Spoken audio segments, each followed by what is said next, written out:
I am Catwoman. Hear me roar. Batman has a problem. He's only attracted to bad girls. And the Catwoman is the perfect foil for him in that regard. She has a great relationship with Bruce Wayne and Batman.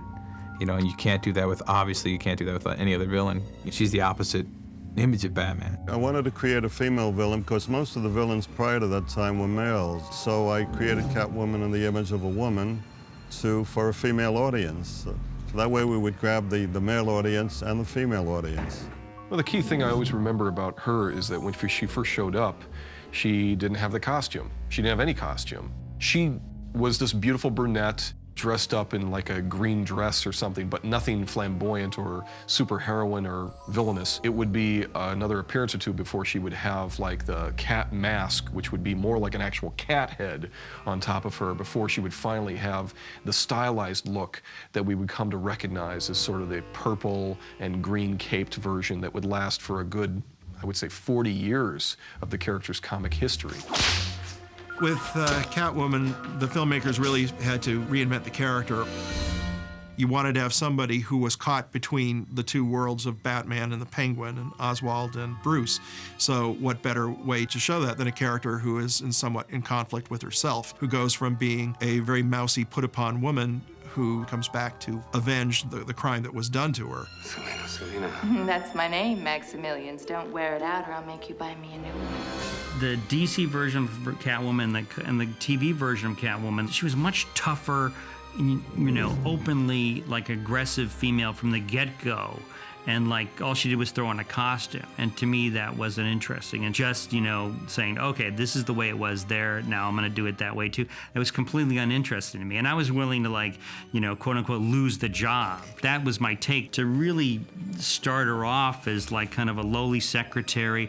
You know, I love in the fact that in the film that Michelle Pfeiffer doesn't even have a close-up until like 20 minutes in the movie, that she's kind of in the background of scenes and like you don't really see her, that I wanted that it was this, you know, this woman that starts off alone and becomes about empowerment, and it goes beyond feminism into something creepy and feminine, like something scary and dark. So I really felt like I was giving this a twist in a good way. Hey, stud. I thought we had something together. Michelle Pfeiffer as Catwoman is awesome. She was kind of slinky and kind of vampy and in a kind of campy, kind of Julie Newmar way, but still she had like a real underlying psychotic edge to her. You know, you knew at any moment she could really, you know, really go off and do somebody some real harm. It's one of my favorite performances of anything I've been around, you know. For the most part, I really approached it from the standpoint of the psychology of the character and this dual personality and what that meant, and everything really springing from that. Sometimes her sexuality will come out of a manipulation, sometimes it will come out of a playfulness, and sometimes it'll be very real. And we didn't exactly know where those moments were going to be. And then after a while, it just kind of took on a life of its own. And it became obvious where it had to be. Catwoman is best described as an anti-hero because she's not a villainess in the most diabolical of senses. She's not a murderess. She's not about gaining vengeance for any particular thing. She's basically about kind of the anarchy of stealing from the man in a way. That's the thing that's always been intriguing about this part. People come up to me now and they say, now, is she a good guy or is she a bad guy? And they're confused because it was always left very ambiguous. And I always liked that. I always liked that they just let it be that. How could you? I'm a woman.